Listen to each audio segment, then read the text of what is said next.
Hi, I'm Shaul. In this video I would like to clarify some of my thoughts on the new Zeiss Otus ML series. Last week I made a video where I criticized Zeiss for making those lenses too flat, too clinical for my personal taste. It would be appropriate to delve a little bit deeper into the lens design of the Otus series, especially the new incarnation of this series, compared to other designs currently on the market. Now, my suspicions about the design of those two lenses, the 50mm 1.4 and the 85mm 1.4 Zeiss Otus ML, were verified when I looked at those designs. The 50mm has four ED glass elements all spread out throughout the lens barrel, while the 85 has five ED elements. Again, they are all spread out through the barrel. So you have those elements at the front and towards the rear of the lens. That prevents chromatic aberration from developing anywhere in the lens, and it results in a very well corrected image for chromatic aberrations. This design is far from unusual these days.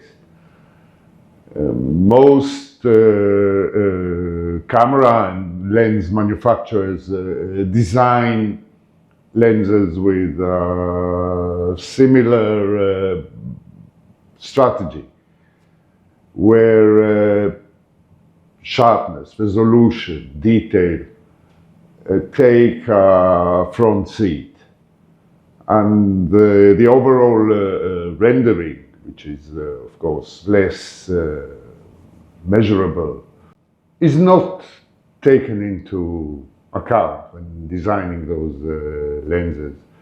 You see, you need some chromatic aberration or light dispersion in order to create this what I call microgradation that makes images perhaps a little less detailed, but they give objects photographed an acute perception of volume. So those Otus lenses are not worse than other similarly priced lenses that are available on the market. Far from it.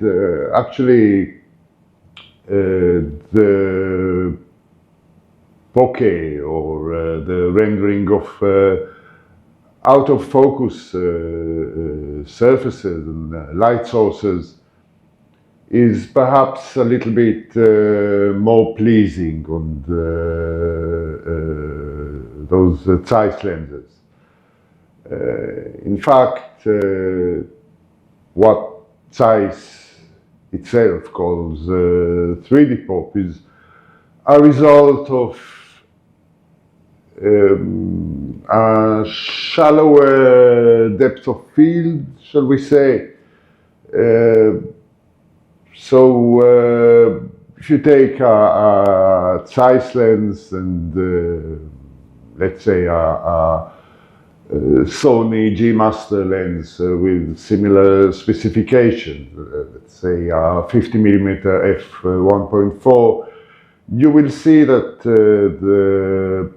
the out of focus areas on these Zeiss Otus lenses are softer, a little bit more painterly, shall we say.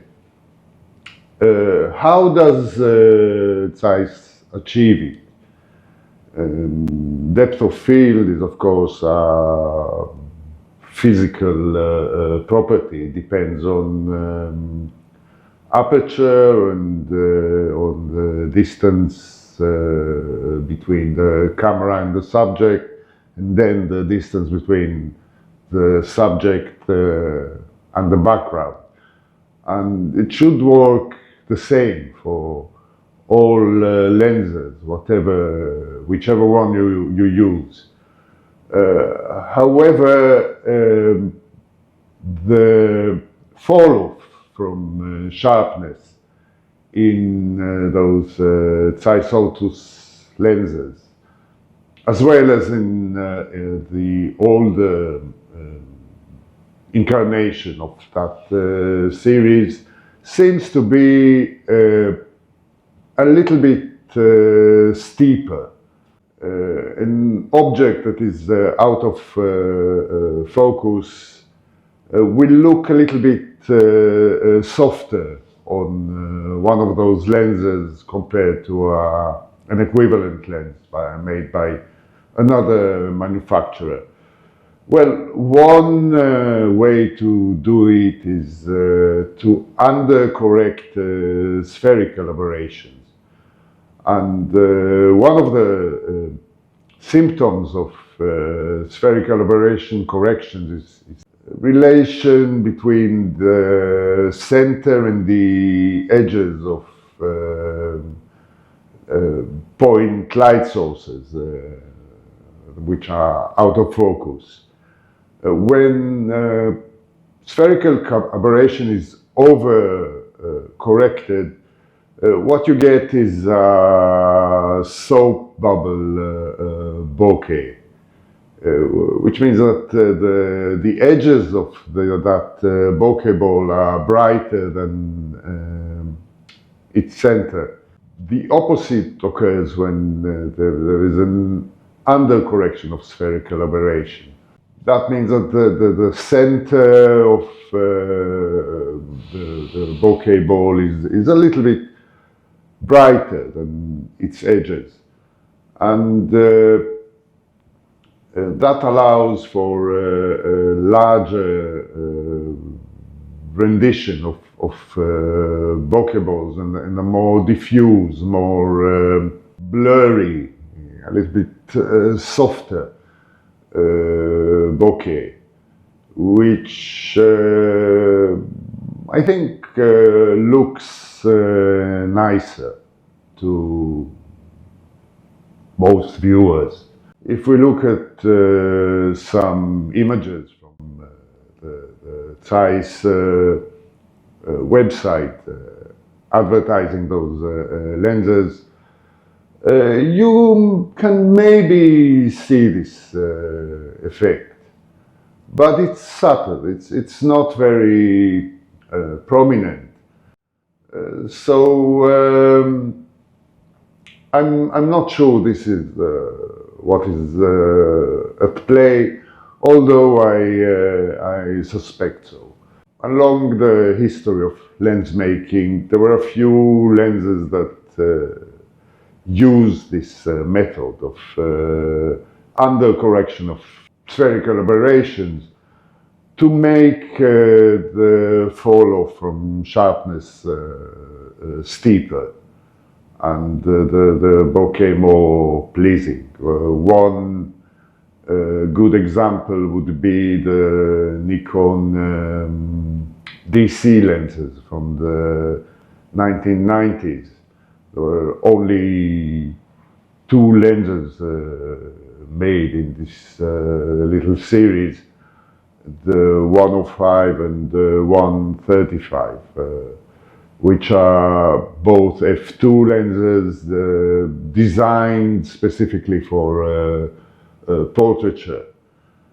And one of the characteristics of those lenses is a steep decline in the fall off of sharpness.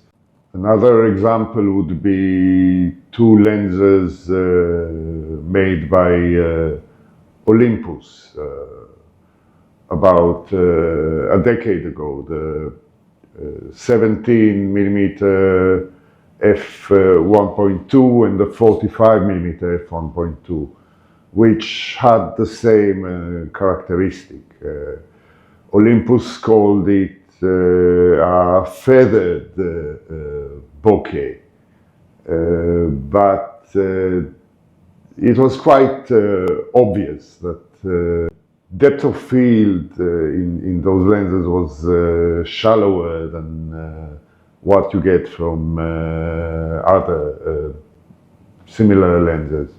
So what Zeiss calls 3D pop is a combination of two phenomena.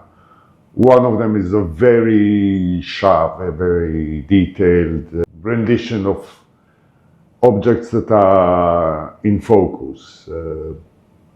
And that is achieved by a full correction of chromatic aberration with all those ED elements.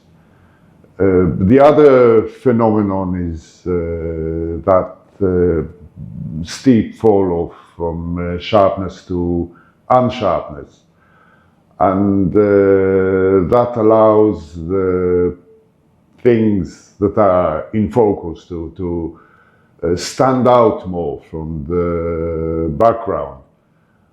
But that design does not give the objects this three-dimensional rendition that is achieved by allowing for more chromatic aberration. Take a look at this photograph taken in a forest.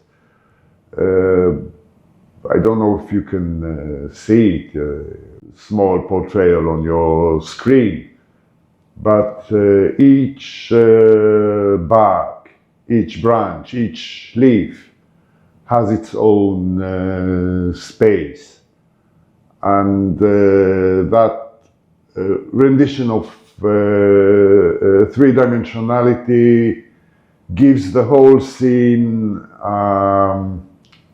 a sense of depth, a sense of space that is really unachievable with those flat clinical modern lenses, including the Zeiss Otus ones in both incarnations, the old ones and the new ones.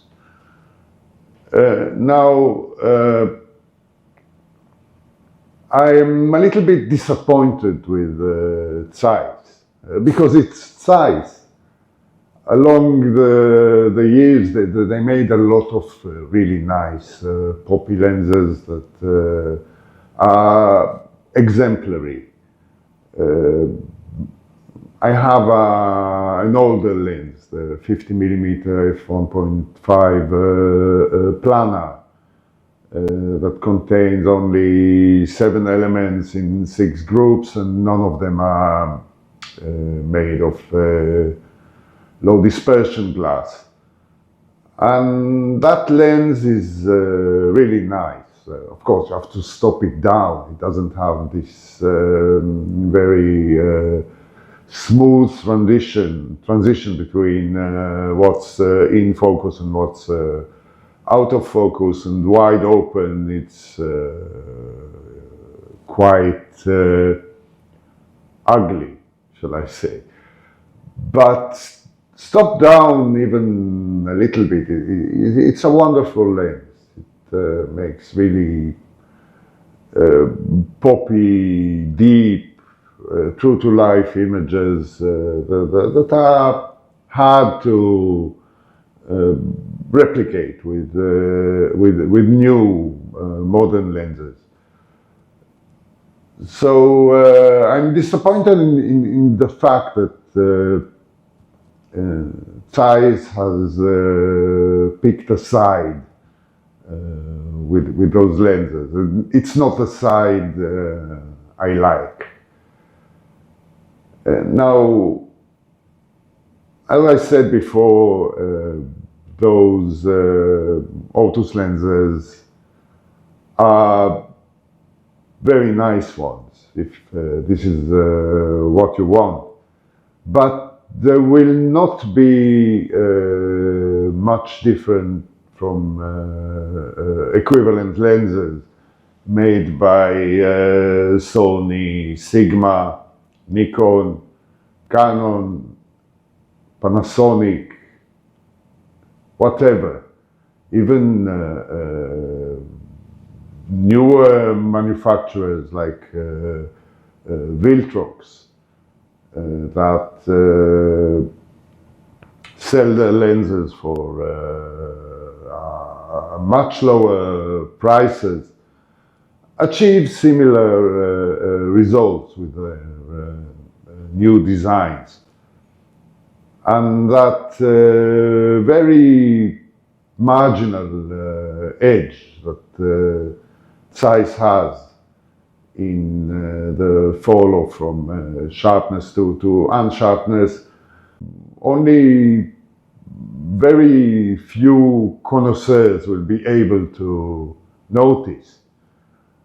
So why spend so much money on manual lenses that are limited in their functionality compared to similar lenses with very similar rendition that also offer autofocus?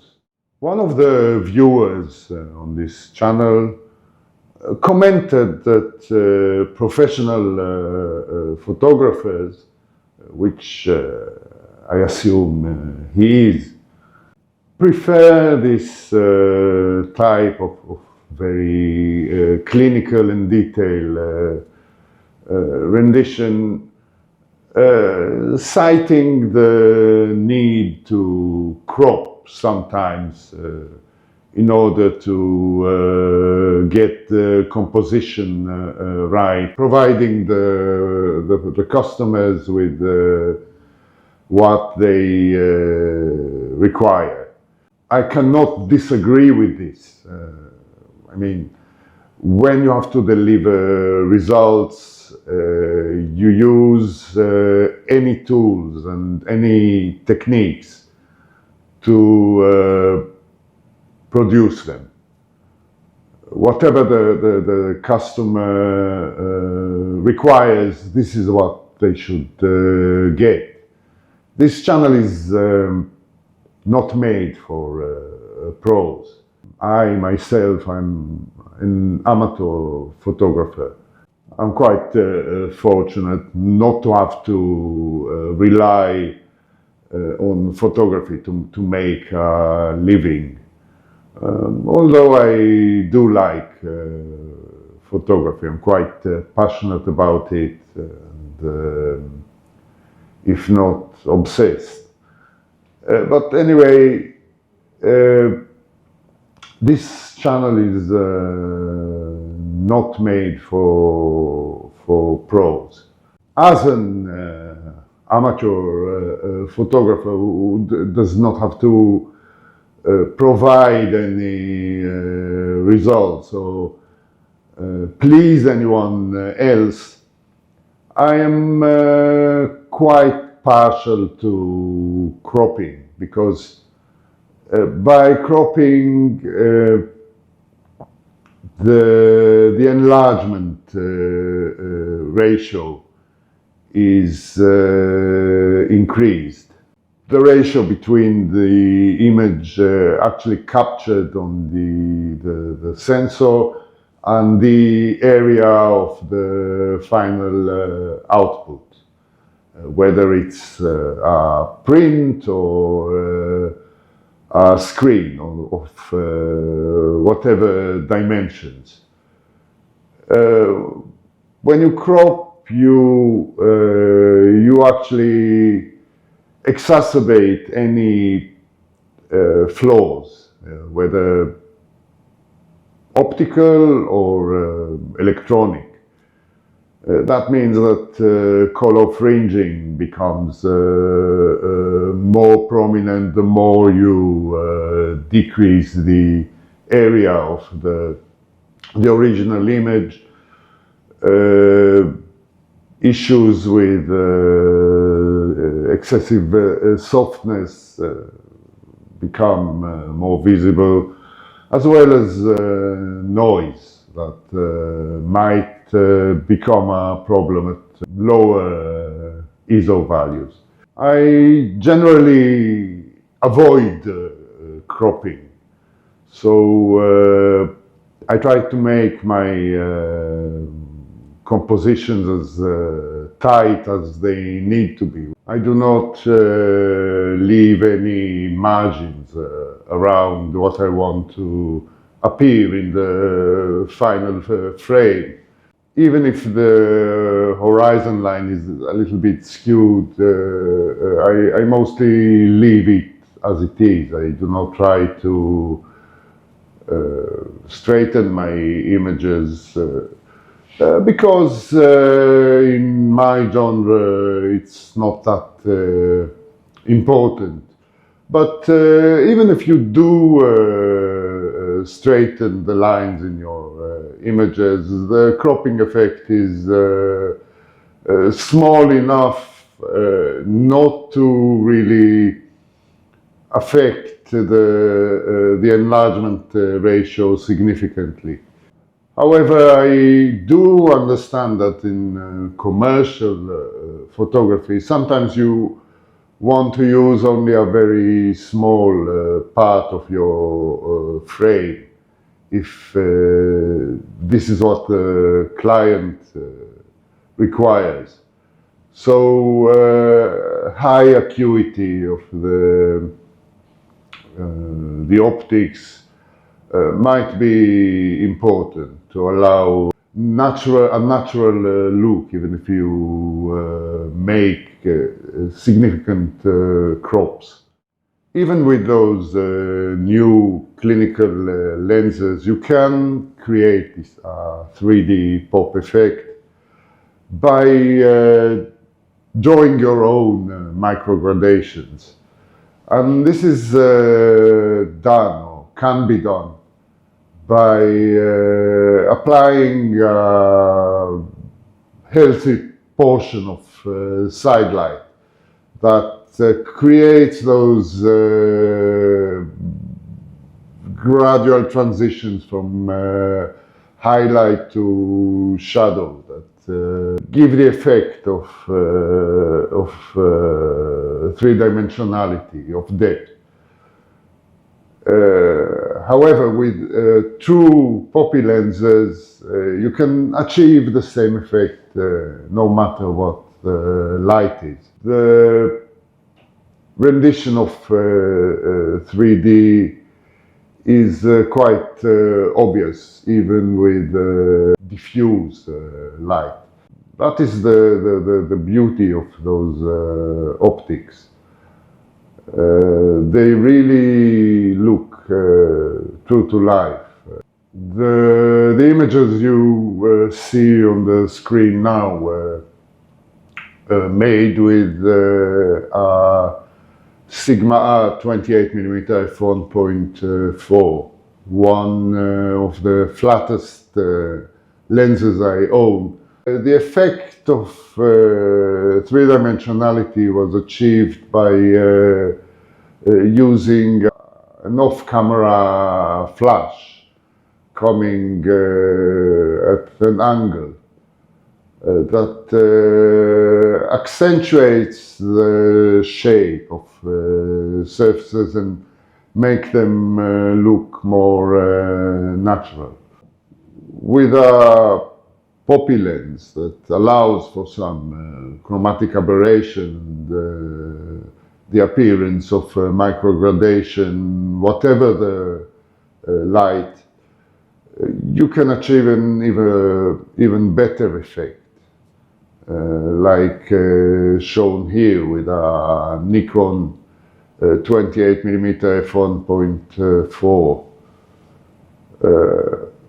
As you can see, the subjects in focus, they look like they have some weight, some volume, and the rendition is a lot more similar to what we experience with our own eyesight. I think this would be all for today. So thank you for watching and see you again soon.